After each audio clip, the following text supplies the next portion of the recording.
Wimbo huu wa kizazi cha vijana, watu wote mnaombwa msikize kwa makini. Ilikuwa Juni 25, mitandaoni tuliona vijana wakinyanyaswa.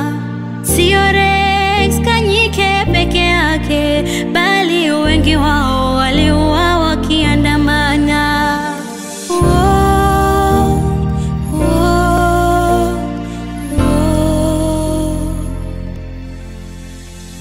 Albert Ojwang alichukuliwa na polisi akapelekwa kwa seli huko Nairobi.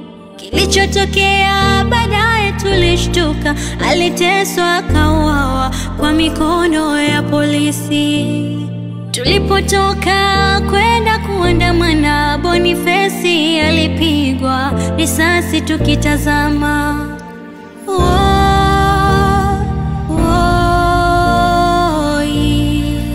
Vijana tunataka polisi wawajibike. Tunaomba viongozi